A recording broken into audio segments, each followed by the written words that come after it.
Well, it just seems like StarCraft 2 pros cannot resolve their issues in their own games. Instead, they're going to come here to Age of Empires 4 to duke it out. But I'm not going to complain because we get to watch the action. That's right. Welcome back to the 1v1s. As we have got Iaguz playing as Mongols. He needs no introduction. We've seen him in his greedy HRE booms. We've seen what this lad can do. StarCraft 2 pro player up against Probe in the red, playing as China, also a StarCraft 2 pro. And he's got bulky earnings.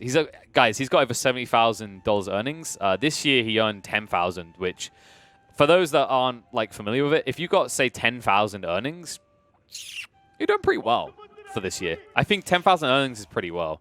I think Marine Lord, I might be wrong about this. I think he was between 10 and 20,000. So if we quickly check that, because I don't want to be wrong. God. Yeah, 11,000. And Marine Lord, we've seen how dominant he's been in this game. Also one of the highest ranked people in the StarCraft land. So that gives you kind of an indication of how good Probe is at that game. But you'll also start to get an indication of how good he can be at this game, as I believe Probe has been on the climb. In fact, I believe he, at the time of speaking, is sitting at 72. Meanwhile, Guz is up at 12 on the ladder. So both of these players rank it up pretty well, keeping up with the competition and proving that StarCraft can actually match up well against the AoE 2 vets, rather.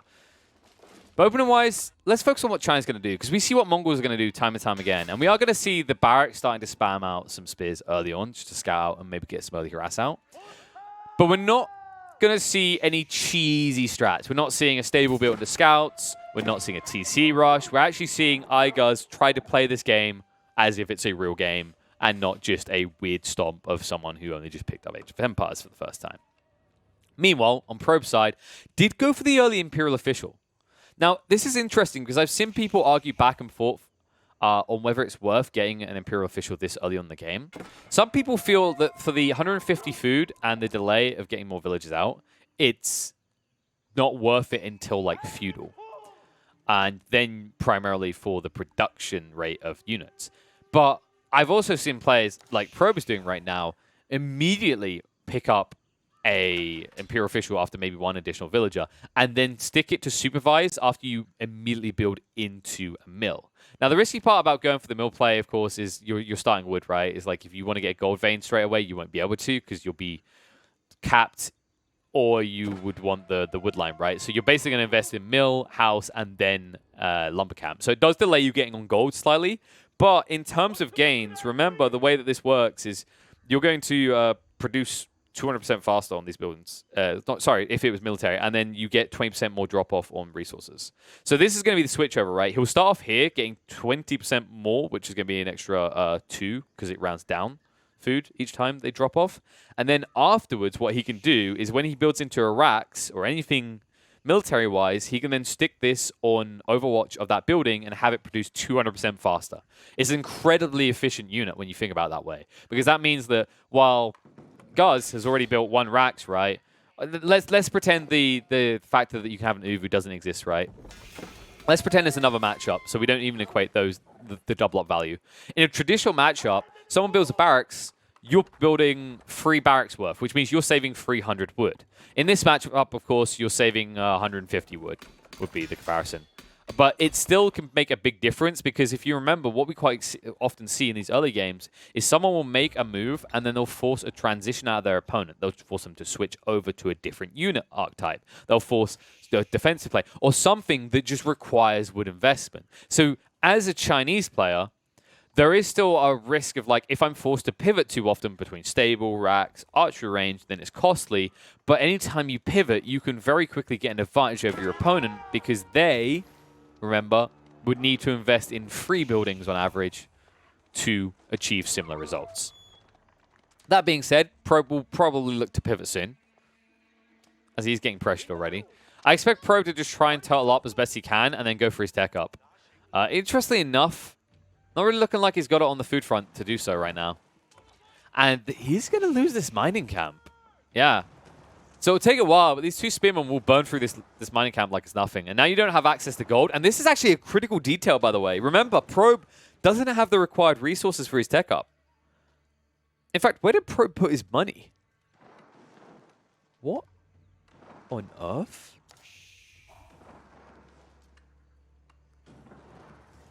I'm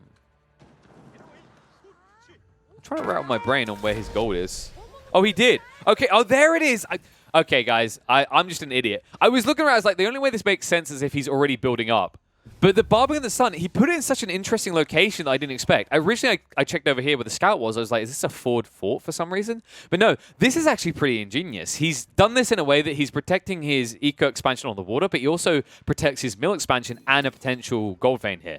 Remember, also, even if he had been capped in terms of getting access to gold, he could have always grabbed it with the Imperial officials. This is kind of the awkward part about trying to choke out China this early as the Mongols, is they have alternative means of getting their hands on gold. Same with factions like Rus, right? Where it's like, oh, you sniped my gold line.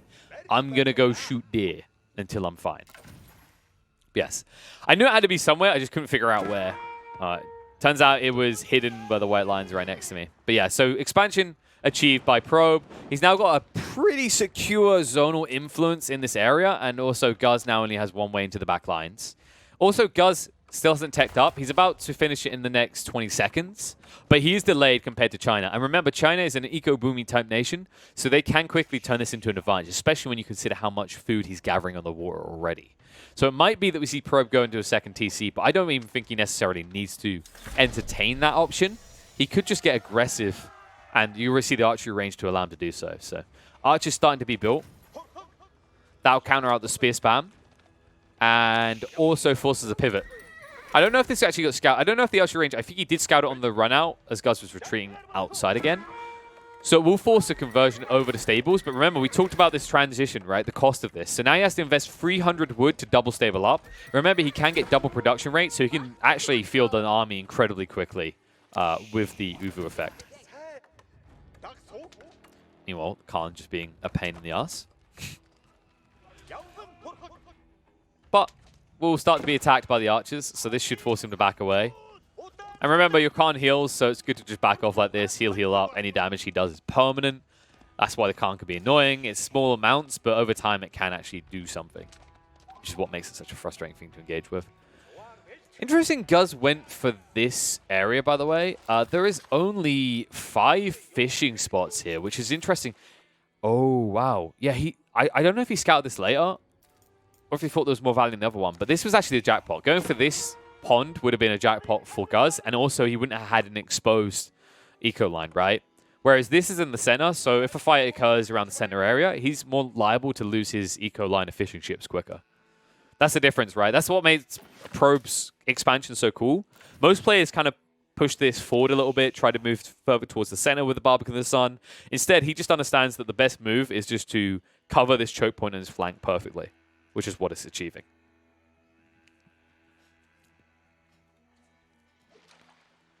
So now that that is said and done, it looks like Probe isn't going to feel a massive military. He is doing what we kind of expected.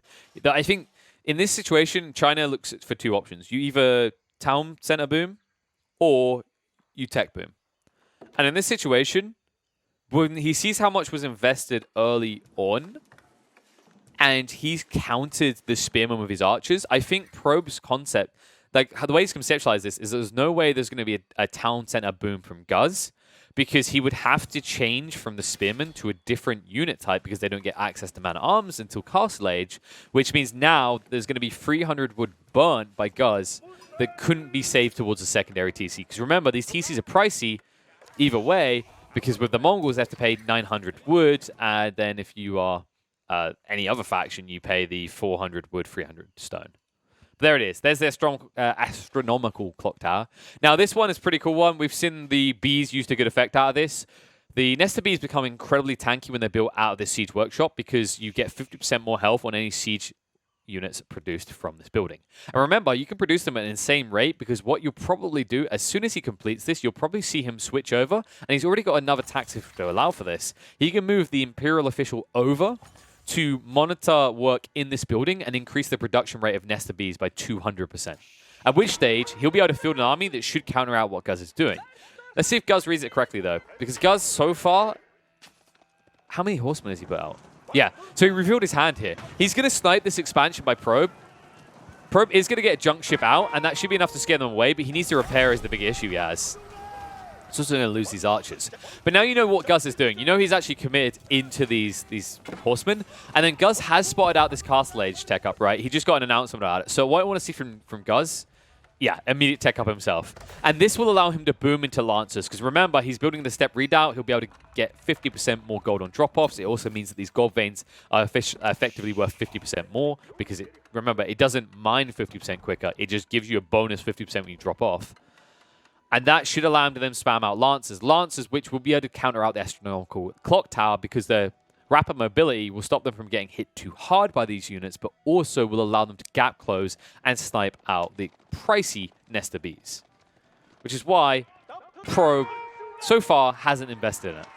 Instead, he's trying to get some spearmen out to counter out these horsemen. And I think that was the other awkward part. As soon as he saw these horsemen, he knew he couldn't just spam out bees. You need an ample front line to protect.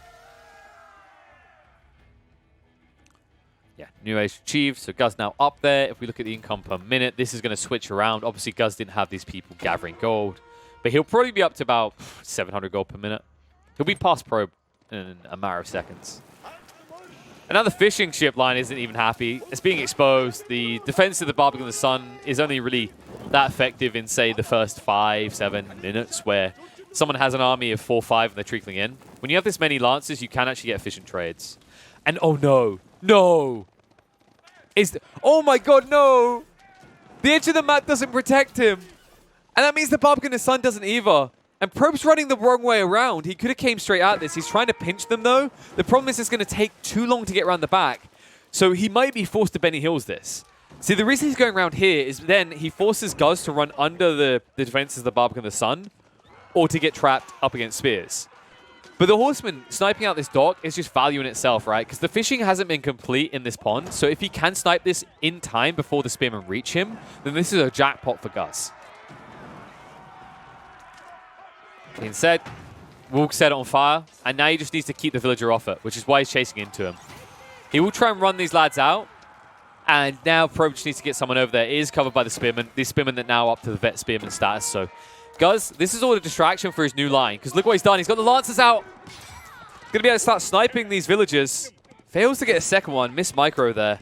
Remember, these spearmen do still counter the Lancers, though. So this is where it gets a bit problematic for Guz. He needs to composite his army. Because right now, he's building into things that are all countered by the same thing. Which is these spearmen. Which are just basically the only plan for Probe at this stage. As he only has barracks still. Now, Guz, the thing he does have going for him is we talked about his income per minute being ahead. I would love to see Guz attempt a tech up, knowing his opponent is just reacting to everything he does in his own base right now. Yeah, so Lance is chasing again. We'll be able to snipe out one of these villies easy peas. And I think you just back away and out. But seriously, like, my perspective on what Guz should be doing here is he should just be teching up. Lancer spam is good, but hit Impage, get those elite Lancers, get 1 or 2 siege, and you're good to go. Instead, he does go for something in the same kind of archetype of pushing your advantage on an economical standpoint or a research standpoint instead of a military standpoint. He's going to go for the second TC, which I'm definitely a fan of as well. So he had 2 options here. The cool thing about this is he'll now be able to boom his food production. Then with that generation of extra food, he should be able to go for a quick imp timing. Meanwhile, his opponent is locked in. So Probe has started to commit now to the clock tower Nesta Bees, but he doesn't have ample production to build an army, field an army, and then also tech up. Not even town center up, in fact.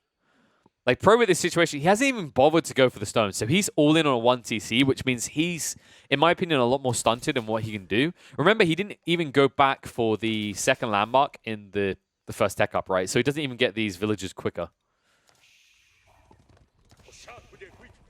And as a result, Guz now sitting up at 56 eco compared to the 46 of Probe. So Probe really needs to get on the map soon, which is why he's starting to shift these lads forward. At the moment, it's just to kind of cover this expansion, but really you want to try and push in. The only issue you have is you know you're up against a mobile faction at this stage. You know it's cavalry that's been committed to by Guz, and that means spearmen, if you do commit them to the other side of the map, you could easily expose your own eco, right? The only way it ends up being a maybe okay trade is if you reach his base at the same time and then you have invested into siege engineering so you get battering rams. But That's a lot of ifs, buts, and maybes to deal with before we even start talking about what Guz is doing that time. Is he responding? Is he pivoting? Is he attacking your eco lines? How many times does he attack your eco lines while you run across? And this is why cavalry is regarded as too powerful in a lot of people's eyes, especially heavy cavalry. Yes, it took him tech free to get access to this, but now that he's in the Lancer phase, he has to force this reaction of spears, spears, spears out of Probe. And Probe doesn't have another answer right now. What Probe could do is he could start building Springles. I think 3 Nesta Beasts is a good number to stop and then get Springles. If you get Springles, you'll be able to snipe out the Lancers, and the Spearman will just be that buffer zone that buys enough time for you to reload and shoot more giant sticks into these poor horse riders. And yeah, it looks like Guz is going for this expansion as well, so he's just going to be booming on the food. He'll definitely be able to hit a great tech timing if he chooses to go for it. Lancers try to snipe out the junk, won't be able to do so, so they will just back away. Meanwhile, there's the move forward. So Probe sees what's happening on the east side of the map and takes advantage of this to move in and try and choke out some control that Guz has. The problem with this move is it comes so late by Probe that even though he'll get the dock, there's barely anything left in this tiny lake for these fishing ships to get. So if I'm Guz, I really don't care about this. I'm 100% okay with what's happened here. If anything, I think Guz should be going for the eco line. If you wrap around and you just find the exposed villies right now, like, you're 100% better off. And I think that's what he's doing.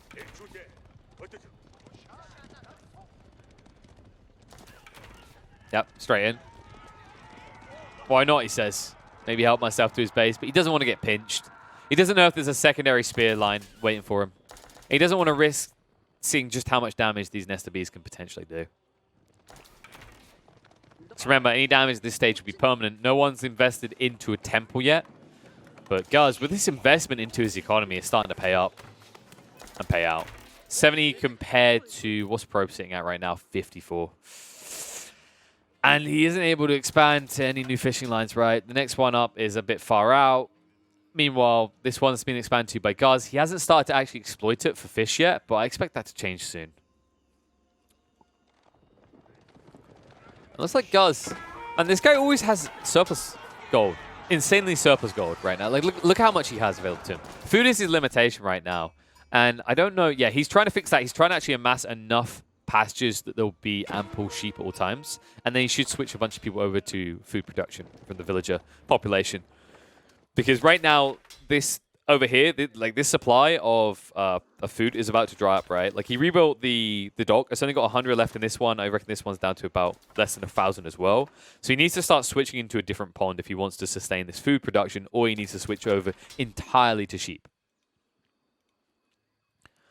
And yeah, guys, I think he got eyes on the Nesta Bees. So you already see he's gone for the split formation now, so he won't get caught off guard out of location with these Vet Archers. And these Vet Archers will trade very well with these Spearmen. What I actually would love to see out of Guz at this stage, by the way, is just to come up to the front and build outposts. It's the Yam speed boost, right? If you have the Yam speed boost here, you catch these Spearmen, and you always run away from them. And then that kite factor can just really frustrate and force Guz into a mistake. Probe into a mistake, rather. So yeah, hopefully he does do that. It'd be a shame if he just sat back and didn't utilize the Yam movement speed buff at the fullest. In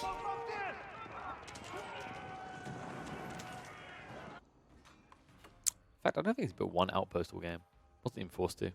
And there we go. So he's going to be the one getting the religious build first. So shamans are being produced. He'll go to collect these relics to gather even more gold. Not that Guz needs it. Guz is just making it rain at this stage. Does burn the expansion before it can complete this area. So Probe's going to miss out on a lot of food here. And this army is getting way too big right now. I need to see a solution in the next minute, I want to say, from Probe. I don't know what his solution is at this stage. Like, he's going into stables, so he's trying to build into Lancers now. But that means you're fighting into a deficit, right? You're definitely behind the Lancer count already. I think Springles maybe could have been a better investment, plus a giant Spearman line to just defend. In fact, I think actually Palace Guards 100% would have been the play. You just want you want Springles, and then you want something that absorbs damage to snipe out these Lancers. Instead, look, Guz just goes in with his. Sees the Spearman, backs off for the moment. And he's looking to burn down the Barbican of the Sun. He's going to force the whole Spearman army over here. But they're not going to be in position quick enough. He might even lose this fortification if he's not careful.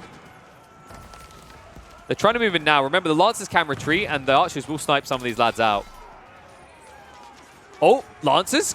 Slightly pinched. Didn't get the wraparound, though. Just in time, Guz will get his forces out. But now he sees how invested Probe is in the strategy. This is the only move he has. So the Archers will just continue to kite them out as they back off, looking for trades. And remember, it's harder for you to get good trades even with this much of a Zerg of Spearmen, just because every time they stop off to stab one, it's a staggered formation, right? Meanwhile, Lancers, he wraps them around. Guz, oh, if he could have got the Nest to Beast, it would have been huge, but he can't risk the damage. 4 Spearmen in that choke point would be enough to slow him down. He could try and stab at the eco of Probe on the left side of his base, considering how far out the Spearmen are, but I don't feel like there's that much exposed economy. Yeah, they'll just garrison in. And this will buy enough time that there will be a response, so Guz just has to back out completely. Probe, meanwhile, will lose this small contingent of Spearmen, but he gets the main bulk out. That's the important detail. And he has these Nest of Bees to deal with now. And I'm not sure Guz wants to be dealing with it. Is there a switch up? There we go, Springles. So this is do or die, I think. I feel like Probe is so behind economy-wise, if he loses these Nest of Bees, he might just hit the tap at the GG button, right? He might just tap out. Nice snipe onto the Archers, though. All right, guys, that is the power of the Nest of Bees. Don't underestimate. People think these numbers look small. Oh, it's just, 8 damage. Whoop-de-doo. Damage adds up quickly, folks. These things can contest with what Mangonel's put out. Of course, they are incredibly slow. Moving in. Spots the Springolds. Tries to brace for the charge, but he gets baited into it, and it means that the Archers are going to start sniping him out. Because look how many forces Iaguz rebuilt in this time. 30 Archers up against about 50 Spearmen here. This is not looking good for Probe. He needs to get value on the Nest of Bees, and they go for the spread, but there's going to be a move away. Another Springold line. Going to focus on the Spearmen. They can't reach the Nest of Bees, but the Lancers can wrap around onto the Nest of Bees now, and the Springolds will even move in to try and snipe them out before the Archers get wiped out. And wrap around with the Lancers. Ruh-oh. Trouble found. One of these bees is down already. Not many Archers left. These Nest of Bees are working through it, but not many Spearmen either. The Spearmen, there's just not enough here. Probe, I don't think he's got anything left here. The Springolds are going to begin sniping out these very tanky Nest of Bees, and that's why he built so many, by the way. Remember, the 50% extra health does matter, which is why he had around 10 Springolds here ready to party. And that is the main army just burned. Iaguz, in the meantime, has his counter still alive with the Springolds, will snipe out the stragglers as they retreat, keep some of his Lancers alive, and is already rebuilding into this Archer army. An army which Probe, he can build some of, but he can't match this production anymore. He's trying to get in the Lancers, but you need Lancers and Spears. You really just honestly need Springolds your own as well. And you just don't have the food production at this stage of the game. Being sniped out on this expansion, I think, was the nail in the coffin that really started to stunt Probe's growth. And because of this now, Guz always has the resources required to keep spamming units, and Probe has maybe one fight left in him, but he treacles in, and he calls a GG because of it. There's just no way he can match this economy, and Guz, he earned this victory, fair and square. Probe, it's a nice idea of what he was attempting there with the Nest of Bees. It just comes too late, and every move he was making was way too predictable. Guz just reads him like it's a 10-page book for 2-year-olds.